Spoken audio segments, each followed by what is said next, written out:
Yikes. Hi everybody, I'm Brett. Welcome to One Perspective.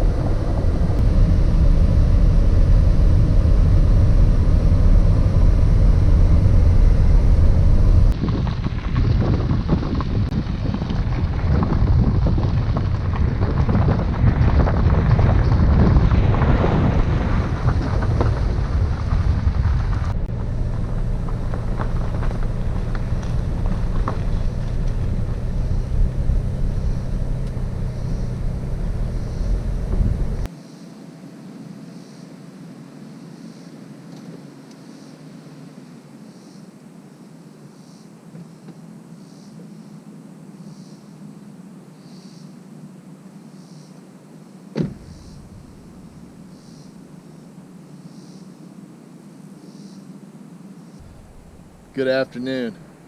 Welcome everyone to One Perspective. Again, I'm Brett.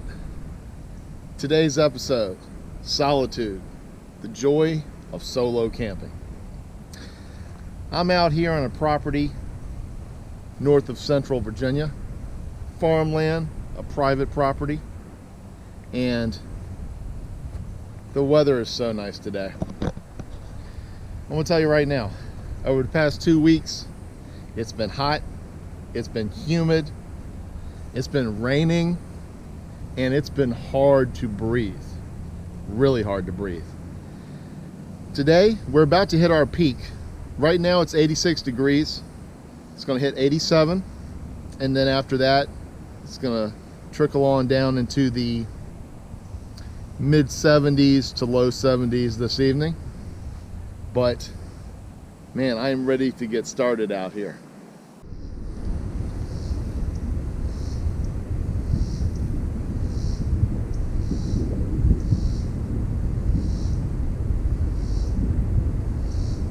This is our fire pit we'll be having this evening. Looks like I still got a log in there from a previous camper. A little grate here if you want to cook some food on it. Looks just like kind of like a metal trash can rim here with assorted bricks and stones. It's good enough. Tonight we're actually not cooking any meat on the fire or on a stove. I brought all freeze-dried meals, keeping it simple. That's kind of the theme of our episode today. Not making things too complicated, because there's no chill. There's no chill when you make it too complicated. Now, here and there, if you got a lot of time and you want to go all out, do your thing. I'm not going to tell you not to do your thing. Be your own self. This is not a lecturing channel.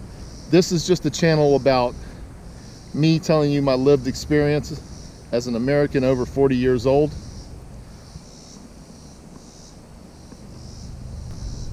You can hear them bugs up there. Them cicadas, they're going. When I first got here and I opened the window for just a second, immediately a horsefly came in there, landed right up beside the windshield. I'm ready for the bugs. I got bug spray, I've got sunblock. Most importantly, I got food. I'm really looking forward to relaxing out here. Right now, we've got some clouds above. The sun keeps peeking out of them. For a second there, I was wondering about the temperature because it said it was 86. And I was like, there's no way it's 86. But then that sun came back out and it confirmed it for me.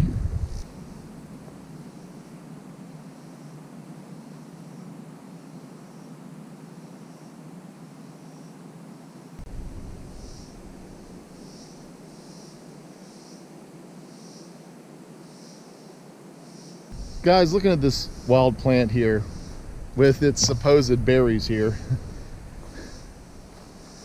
it just reminds me of this stand-up show I saw one time where they had this whole joke about boysenberry. Not poisonberry, but boysenberry. And why there's even a boysenberry, because it's too close to the name poisonberry, and the mix-up could get you killed. Now, you nature lovers out there, maybe you know a little bit more about plants than I do on this one. I've seen this my whole life, you know, going through the woods as a kid, hunting, just being in nature. I've seen these, and I have never had the urge to eat one, but unfortunately there are some who have probably made the poor choice to eat something like that.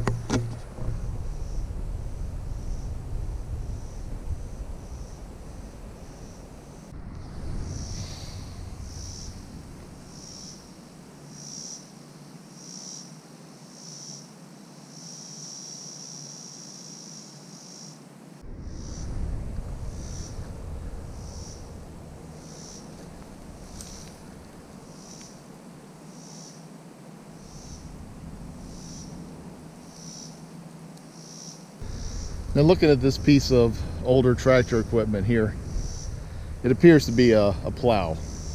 Growing up in the small town that I did in Virginia, my grandfather, he loved tractors. He had more tractor equipment than you could imagine, you know, more than he needed, but he loved having, you know, all the gear, you know, and it's a fond memory of my childhood, seeing this whole shed he had full of stuff.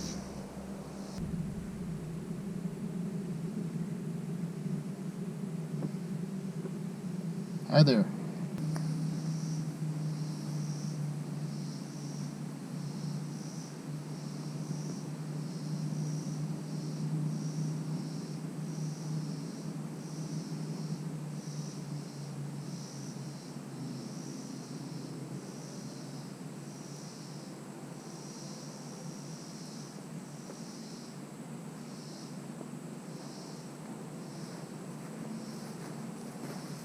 We've got several little roads branching off of the campsite here. They go to various areas. There might be a pond down here somewhere.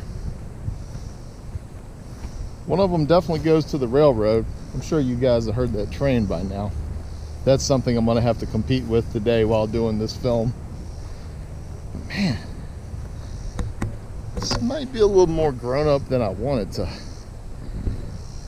deal with, you know? Basically, I definitely got to put on some pants before I roll out here, you know.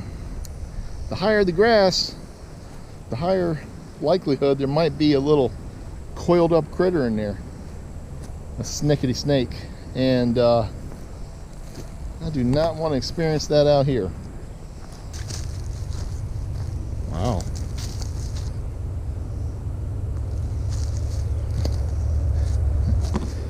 Here comes the train. Chugga, chugga, chugga, chugga, choo choo. Whoa.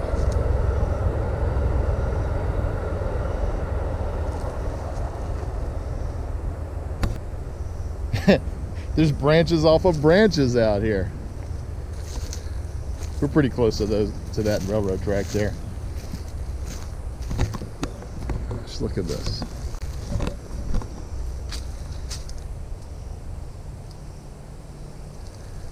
It's nice to have the selfie stick for the GoPro when you want to stick it down in little holes like that where you'd be afraid to put your hand.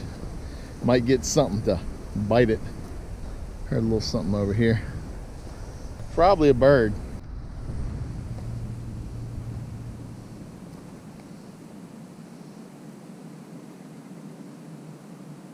Okay, everybody, here's my resume on camping. I've been doing it since I've been about 16 years old, and I've been in many different environments, everything from a rural country area to the mountains in the west of Virginia. And I've been to a lot of family campsites. I've been to private property. Some of my favorite campsites that I've gone to is a place called Bear Tree. Now, Bear Tree is in the George Washington and Jefferson National Forest near Damascus, Virginia. And I usually go there, well, I only go there really, when I go on the Virginia Creeper Trail, which is a 17-mile portion from White Top Station to Damascus. I get bikes shuttled up to the top, you get dropped off, and you ride back down to the town. And always camped at Bear Tree because it's somewhere in the middle. The other experience I have with it is at a friend's private property there outside of his house. Had like a little area like this, kind of like cut in the woods near a little small family pond. My experience with that was pretty good. It was on an angle though, you know, when you're sleeping, it's best to be on flat ground if possible. I remember he went around trying to put these little pellets out that was supposedly would keep like fire ants away from us, but it really just ended up making us itchy and stuff. So was it worth it? I don't think so. I've also been to one of my cousin's ponds where he had a little area behind there that we camped out at. It was pretty nice, you know, just some family, and it was right there by the house, so it wasn't too far away from civilization. But I gotta say, my worst experience with camping probably was in maybe 2010. I went to Waves, North Carolina, and if you don't know what that is, it's just south of Nags Head. It's on this little strip. I can't remember the highway name. I'll probably put that up there on the screen. But anyways, there was a KOA campground down there, and I went down for the 4th of July.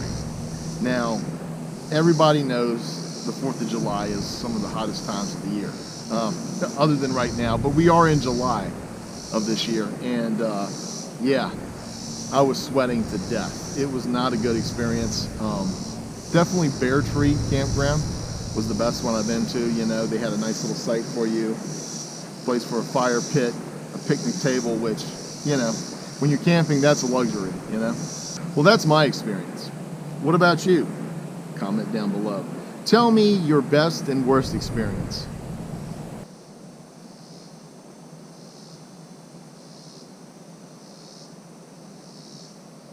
Hey everybody, I just wanted to tell you, right now, I feel totally at peace.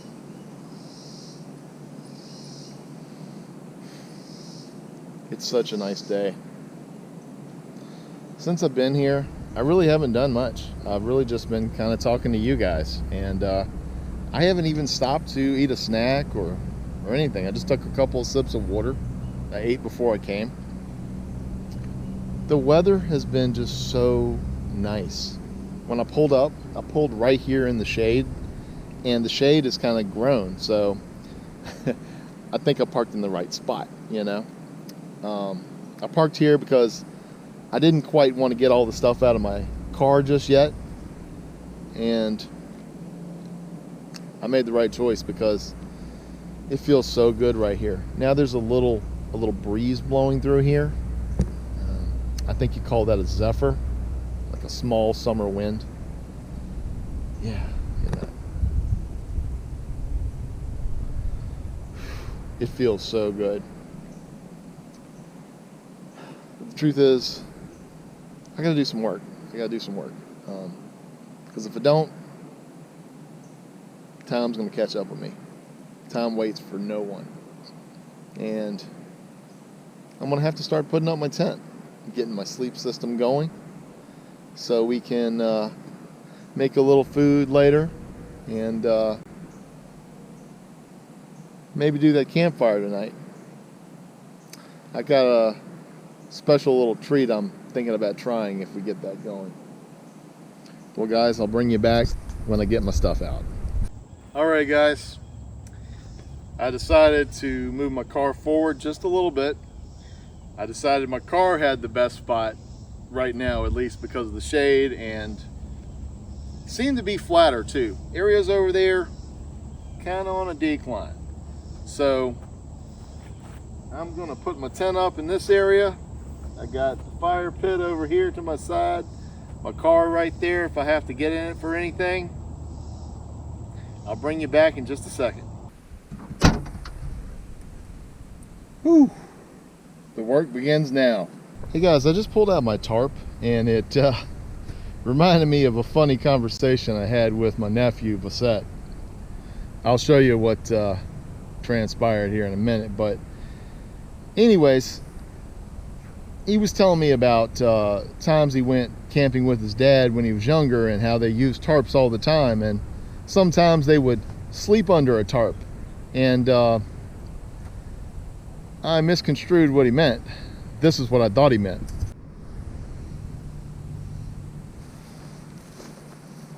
Whew, I'm tired. Time to get some sleep.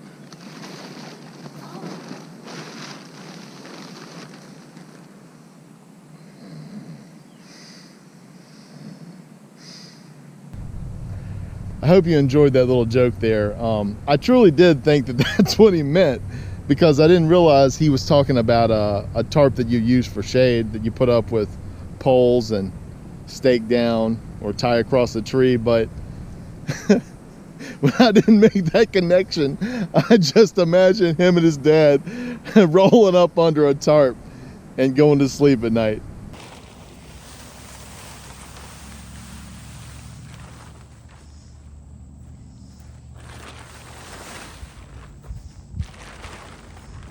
Oh no.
This is the part that gets tricky.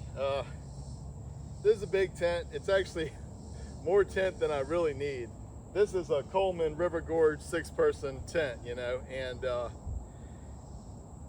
these poles, when you have to put them together, you kind of gotta get it in one side, get it in the other, snap something on one side, or either it just goes boop, falls right over. Kind of a pain, but I'm making it simple. I'm not buying any equipment other than a few items that I got for this trip, and I already had it. It works, so I'm going to use it. But I will tell you this: I am definitely looking at a tent by Teton Sports. My nephew has it, and it's perfect. It's just a little bit smaller. You can't stand up completely in it, but this is all you really need in a tent, you know? And you can move around, put your sleep system in it, put other things in it, and that's what I'm looking to get next.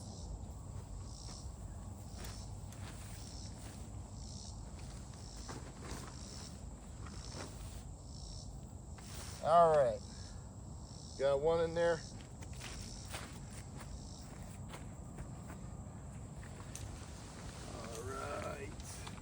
See, this thing's a lot of fun. See,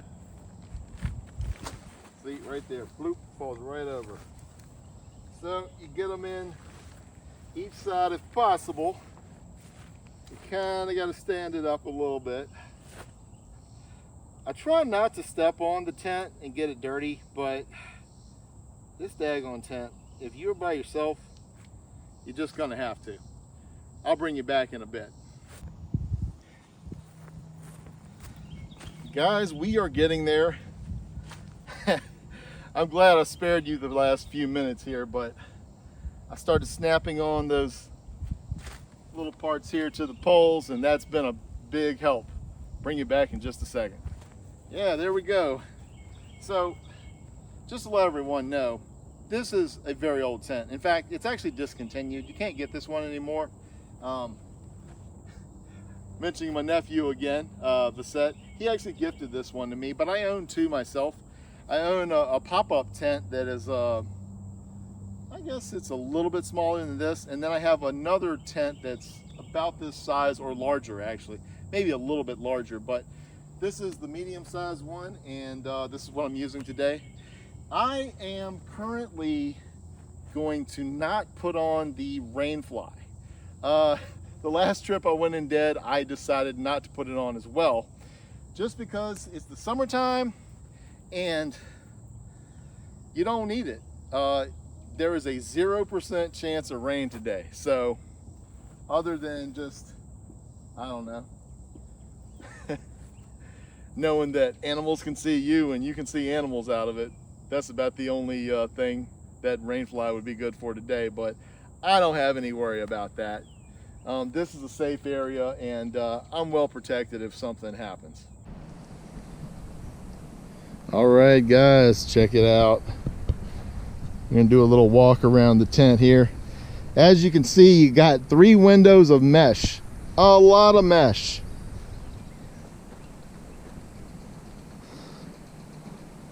Some folks want even more mesh than that, but trust me, it's enough. I got a big area. I'm going to be able to put my sleep system in here. I'm going to be able to put other items of mine in here. I'm under the shade. I got no responsibilities except taking care of myself and feeding myself today. And I am totally at ease. All right, everybody.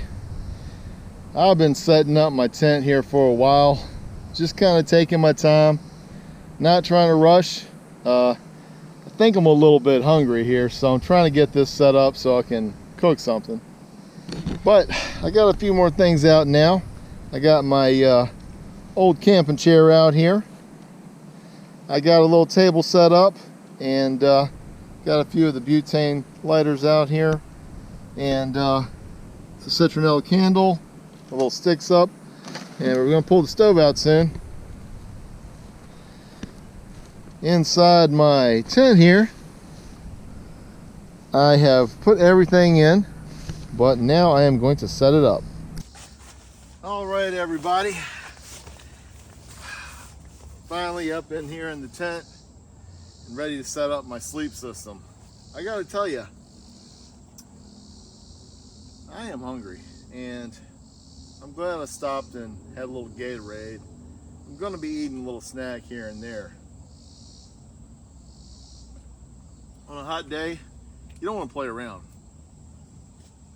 You start to feel woozy like that, it's probably because you're either dehydrated or hungry, and or both. But what I got here today, guys, is 2 awesome items. Okay. First of all, I got the cot from One Tigress, and this is a very prized possession right here. This is the Hest foamy wide mattress. Let me say this to everybody. Camping gear, just like any other type of material retail item, can be romanticized. I just want to say, you don't have to have the most expensive item to go camping. First, what you need to do is find what you have at home. Borrow something from a friend or family member. I certainly did, you know. I've got a few items myself. And lastly, if you got a little extra money, maybe upgrade to a new item that you want, but only if it's feasible. So a year ago, I got the cot, and this year I got the mattress.